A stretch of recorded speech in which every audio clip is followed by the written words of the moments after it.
আপনার বয়স ধরেন 60 থেকে 70 বছর বয়স কি 50 থেকে 60 বছর বয়স।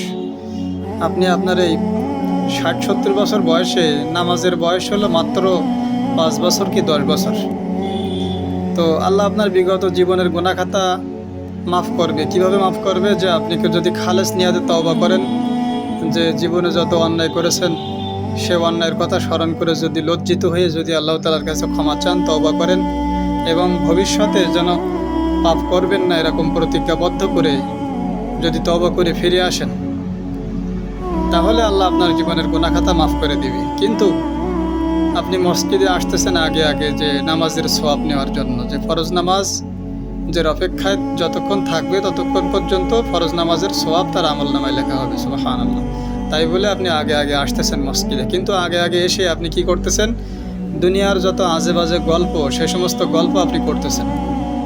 কত মানুষ কত কি করেছে, কোথায় কি হচ্ছে না হচ্ছে, সে সমস্ত আজে বাজে গীবতের পর্যায়ে যে কথাগুলো, সেই কথা বা কাজ আপনি করতেছেন মসজিদের ভিতরে বসে বসে। আল্লাহ তাআলা সূরা মুদ্দাসসিরের ভিতরে ওখানে বলেছেন যে মানুষ কয়েকটা কারণে জাহান্নামে যাবে, তার কয়েকটা কারণ ওখানে উল্লেখ করেছেন। অনেকগুলো কারণে মানুষ জাহান্নামে যাবে, তবে কয়েকটা কারণ ওখানে উল্লেখ করা হয়েছে। তার ভিতরে বলা হয়েছে যে মা সালাকাকুম ফি সাকর। যখন তারা সাকর নামক জাহান্নামে তারা প্রবেশ করবে, তখন ফেরেশতারা তাদেরকে বলবে যে মা সালাকাকুম ফি সাকর, কেন তোমরা জাহান্নামে আসলে? এই সাকর নামক জাহান্নামে তোমরা কেন আসলে? তখন তারা বলবে যে ক্বালু লাম নাকু মিনাল মুসাল্লিন, যে আমরা প্রথম অপরাধ হলো আমরা নামাজের মুসল্লি ছিলাম না। ওয়ালাম নাকু নুতঈমুল মিসকিন, দ্বিতীয় নম্বর অপরাধ হলো যে আমরা মিসকিনদেরকে খেতে দিতাম না। প্রথম, দ্বিতীয়, তৃতীয়, চতুর্থ, এভাবে যে একের পর এক একটা মানুষের উপরে যে এতগুলো অপবাদ থাকবে বা এতগুলো অপরাধ সে করবে এমনটা না। একটার কারণে সে জাহান্নামে যেতে পারে। নামাজ পড়েনি বেনামাজি হিসেবে সে জাহান্নামে যেতে পারে, মিসকিনকে খেতে দেয়নি এই হিসেবে সে জাহান্নামে যেতে পারে। আবার অনেকের সব অপরাধটাই কোনো কোনো মানুষের ভিতরে বিদ্যমান থাকতে পারে।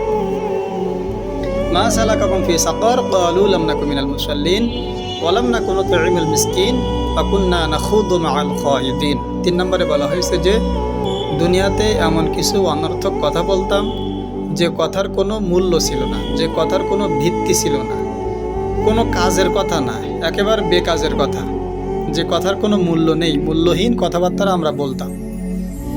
বিশেষ করে যারা মসজিদের ভিতরে চায়ের দোকানে এদিকে ওদিকে তো বলেই, তো যারা মসজিদের ভিতরে এসে এই সমস্ত কথা বলে, দেখবেন যে ইয়াং পোলাপানেরা যারা যুবক মানুষ নামাজ পড়ে তারা কিন্তু মসজিদে এসে এটা করে না।